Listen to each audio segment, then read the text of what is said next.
un auteur m'a contacté pour m'envoyer son roman. Donc je suis trop contente.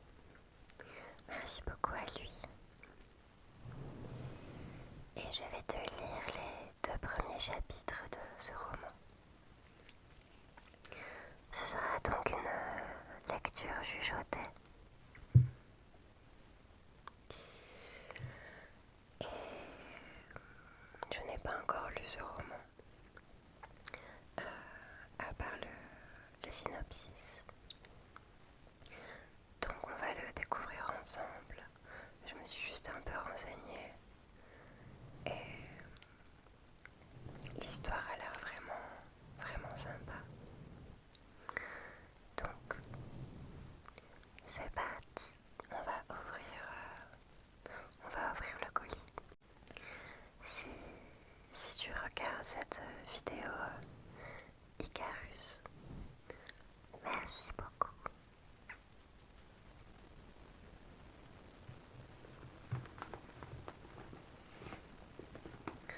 Donc j'ai reçu le colis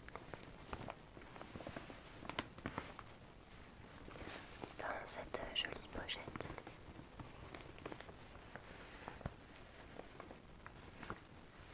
Avec de très belles couleurs.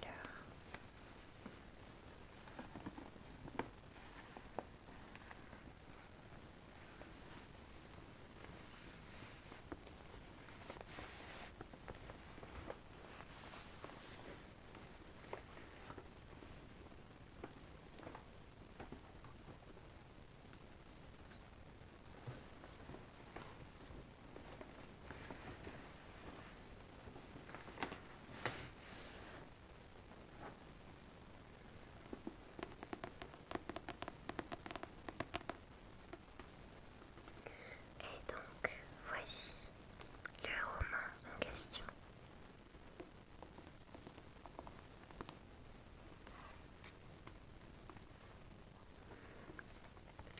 Alors, il se nomme En virtuel.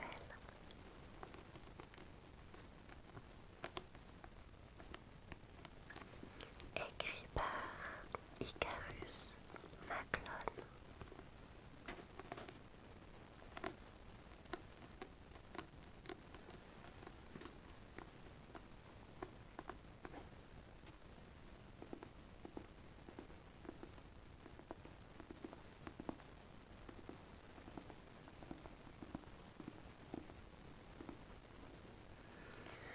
Je vais commencer par lire le synopsis.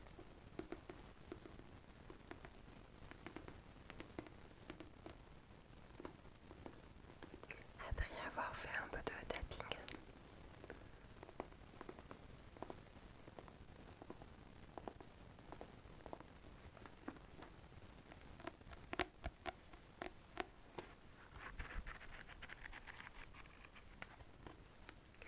La couverture est très jolie.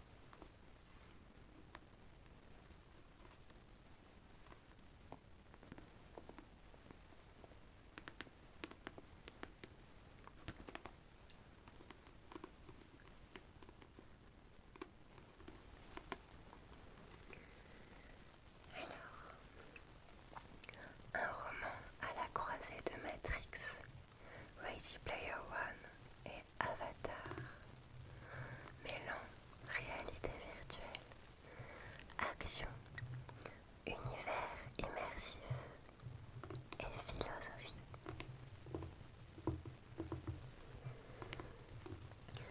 Je porte le nom d'une planète. J'ai le nez vers les étoiles et les pieds sur une terre plausible. Les miroirs sont mes pires ennemis. Je suis aussi mal à l'aise dans mon corps que dans cette époque de robots. Pour échapper à la maussade année 2057, je crée mon avatar dans le programme de réalité virtuelle Hider.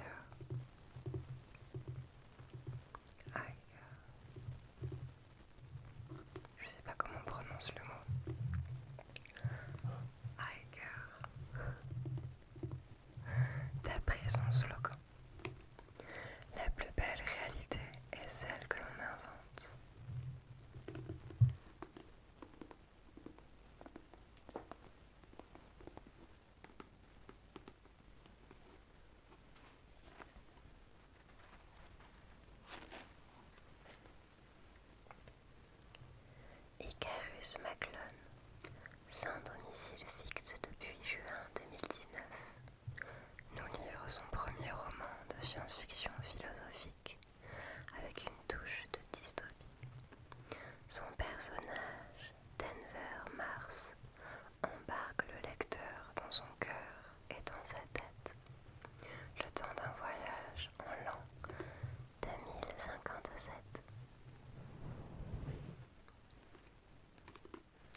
ça promet.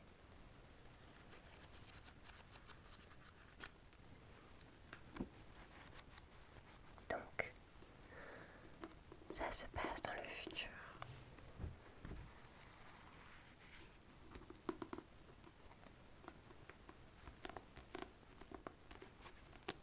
J'ai hâte de le découvrir.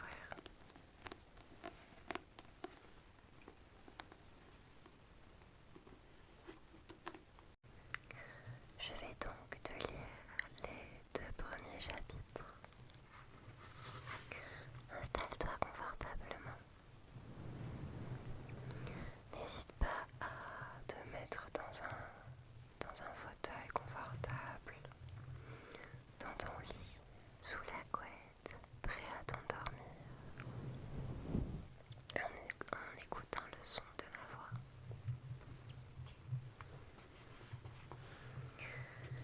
Chapitre 1.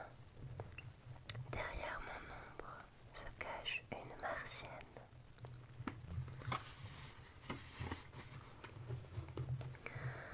Je ne suis pas un homme, pourtant j'en ai l'air. Mon nom, Denver Mars, suscite l'équivoque. Denver est un prénom épicène, peu porté au féminin. Je ne relève plus les erreurs de genre dans mes correspondances électroniques. La confusion persiste dans la vie réelle à cause de cette capuche qui garde mes yeux et leur expression dans l'ombre. Aussi loin que je me souvienne, la grisaille a dominé le ciel.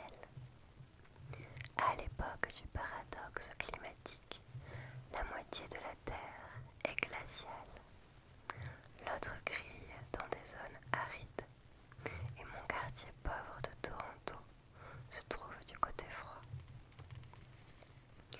L'hiver ne prend jamais congé.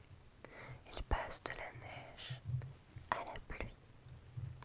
Ce climat hostile me rend service, car sous mes couches de vêtements, la gaine médiévale, comme je l'appelle, doit rester secrète. Les pulls grande taille et les manteaux pour hommes couvrent le corset orthopédique qui me comprime le ton comme un serpent, asphyxie sa proie. La scoliose m'a fait la guerre et j'ai perdu. Le corset, que j'ai haï plus que tout, a remporté la victoire. Il s'est plaqué sur mon dos, au pathétique fil des années, moulé dans un plastique, agrippant sa victime. Je suis allergique à cette coque en résine, comme à un poison. Sa vue, lorsque je me déshabille, et le bruit quand mon sac claque dessus, achève de me briser mon moral.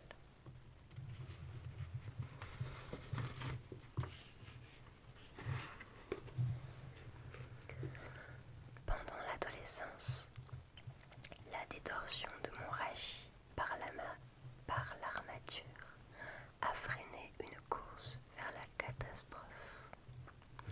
La fin de ma croissance n'a pourtant pas sonné l'heure de la liberté. La menace d'une aggravation guette au moindre écart du protocole. La gaine a corrigé mon dos dès mon 13e anniversaire jusqu'à ma taille adulte. Mais la phase de contention ne s'arrêtera jamais. Mon mètre 74 atteint, le serpent a rapetissé et les brides se sont desserrées. Puis le verdict est tombé, avec une bonne et une mauvaise nouvelle. Je pouvais échapper à une opération hors de prix, mais le corset me collerait à vie pour préserver la droiture de mes vertèbres anarchiques.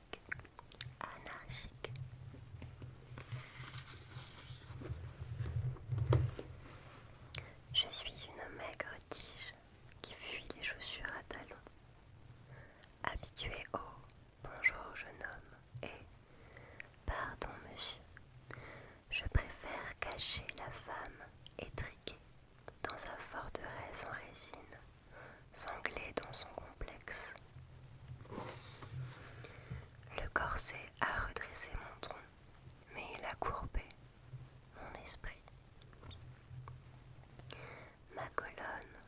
aujourd'hui moins tordue que la direction prise par ma vie.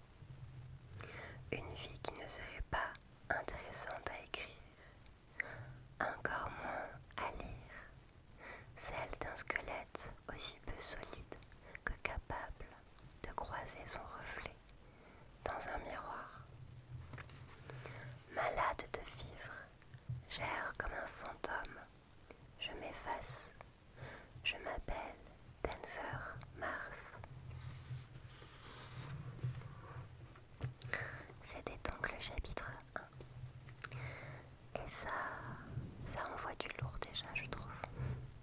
Ça donne très envie de connaître la suite. Chapitre 2. Mars, la Terre et moi. Mon attrait pour la planète Mars n'a même pas été influencé par mon nom de famille. La coïncidence est heureuse. Ma passion pour l'astronomie s'est manifestée bien avant que j'apprenne le nom des planètes. Dès l'âge de 5 ans, la Lune et le Soleil m'apparaissaient comme des divinités auxquelles j'avais raison de croire, car elles étaient incontestablement là, sous mes yeux.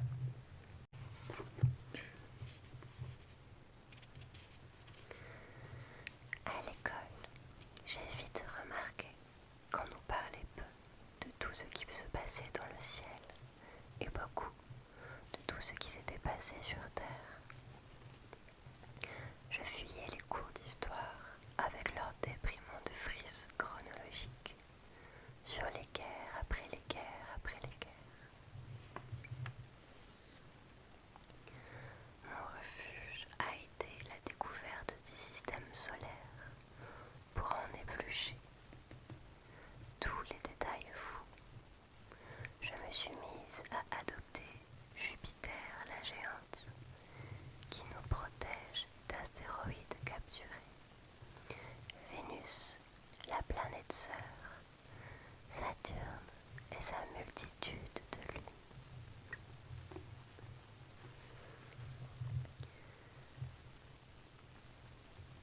Mars s'était marqué par l'actualité.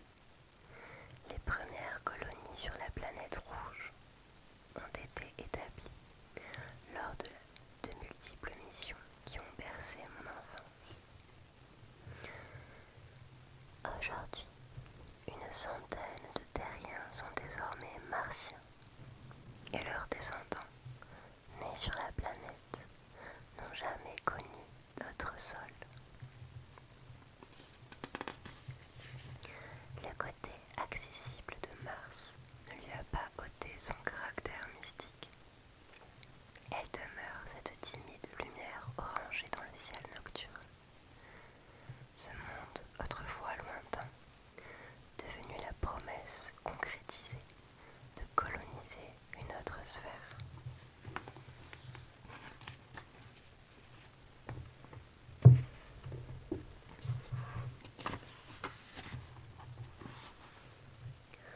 Sur Terre, c'est difficile de donner du sens aux choses. Détaché, je flotte en apesanteur pendant que les humains s'agitent sur un point éloigné. Je suis bel et bien une citoyenne terrestre. On ne peut pas faire plus terre que Toronto. Pourtant, je suis ailleurs. Je focalise mes lectures sur l'univers plutôt que de me chagriner des derniers chiffres alarmants sur l'état de notre société moderne. Je suis née une ou deux générations trop tard. Lorsque je suis venue au monde en 2027, la misère s'installait déjà. Trop vite, la souffrance est devenue la norme, à l'exception d'une poignée d'hommes opulents. Les très riches n'ont jamais été aussi riches. Le reste survit. La purge de la classe moyenne n'a même pas soulevé la population. Tête baissée, elle s'échine pour des jetons au compte-gouttes. Elle ne rêve pas de voyages touristiques ou de loisirs à forte empreinte carbone. réservé à la minuscule élite. Rien n'échappe aux restrictions environnementales. Pour le commun des mortels, vivre en zone urbaine implique le cafard des transports publics et restreint jusqu'au droit de procréer. Le contrôle démographique exige que tous les citoyens portent un implant contraceptif dès la puberté. Le désir de procréation s'accompagne d'interminables démarches assorties de taxes et d'une caution en cas de grossesse multiple. Élever un enfant est un gouffre financier dès la conception. L'abondance et la liberté sont des notions de l'ancien temps. Pourtant, la plupart des citoyens prônent l'optimisme. Ils se sentent protégés dans un cadre qui n'oublie surtout pas de leur offrir le divertissement nécessaire.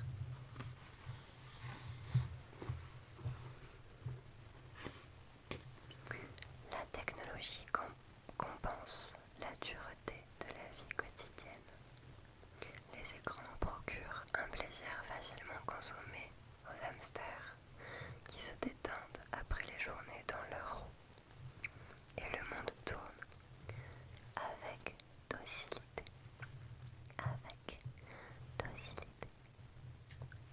Pour ma part, j'ai du mal à trouver ma place.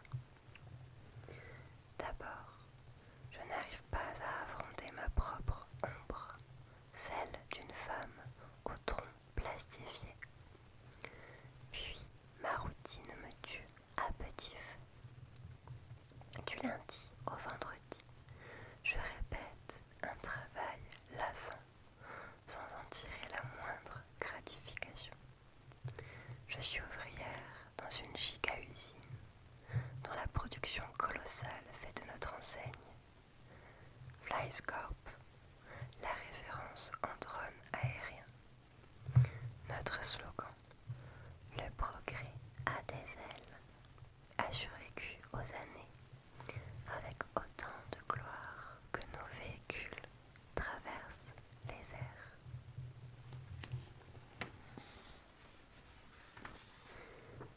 Je change de position de temps en temps. 10 ans se sont envolés. 10 ans se sont envolés depuis que j'ai enfilé l'uniforme blanc pour la première fois. Chaque jour, j'ai eu la même apparence dans ce vêtement floqué du logo de notre entreprise. Une silhouette qui ressemble à un moucheron, deux ailes fines cousues sur un point noir.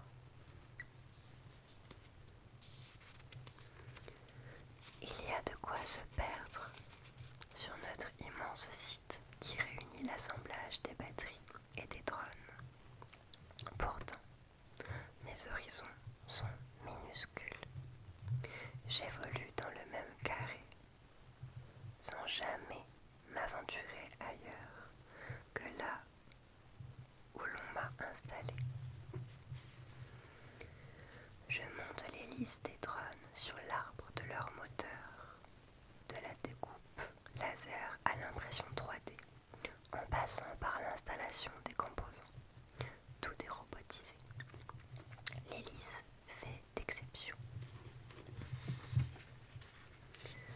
Grâce à une étude ayant démontré que l'emploi d'un humain pour son montage remplirait les quotas, cela fait de moi l'une des rares élues en zone de production.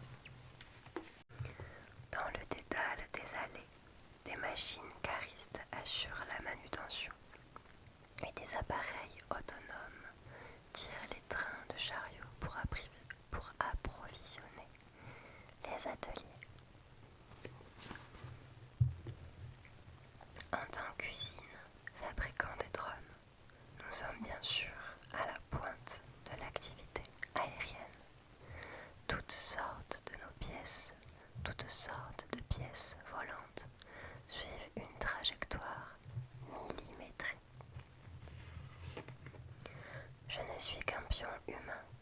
travaillait dans une toile de rouage mécanique.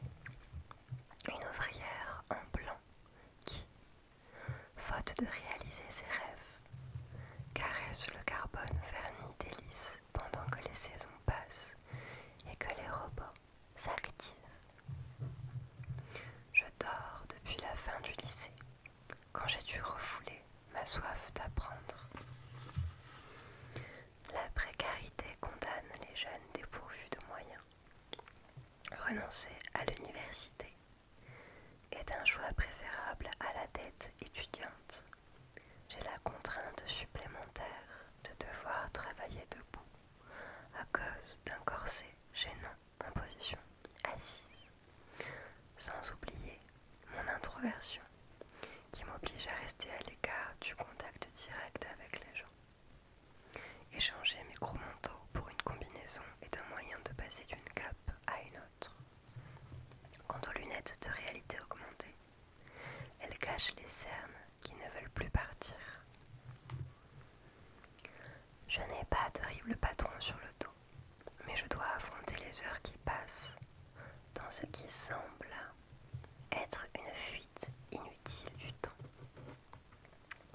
Notre production est confidentielle. Le site hyper sécurisé n'autorise aucune fenêtre. Quand je n'en peux plus des néons, j'imagine la lumière extérieure qu'une plante sauvage est en train d'absorber quelque part sous le ciel. Ce hangar capitonné renferme mes pensées noires et tient captive la partie de mon âme qui ressasse l'absurdité de tout ça. Les déplacements pour m'y rendre sont aussi moroses que mes heures de labeur. Je ballotte dans un monorail aérien aux immenses vitres derrière lesquelles il neige la plupart du temps et il pleut l'infime reste. Je comble ces longs trajets en somnolant parfois au point de manquer mon arrêt. Je m'appelle Denver Mars et la vie que je mène sur Terre dans ce corps scoliotique n'a rien de sensationnel. Quitte à porter une lourde armure, j'aurais préféré un scaphandre spatial pour fouler la planète rouge. Mais la gaine qui me colle à la peau n'est pas celle d'un astronaute. C'est celle d'une femme de l'an 2057 qui, le soir venu, quand elle retire enfin son gros manteau, lâche un soupir que personne n'entend.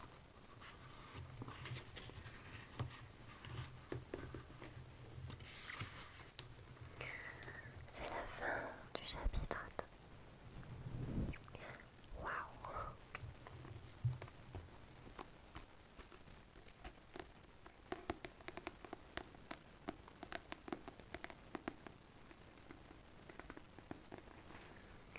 Si tu ne dors pas encore, dis-moi en commentaire ce que tu en as pensé. Et mets un petit like sur cette vidéo. Merci beaucoup encore à Icarus Maclone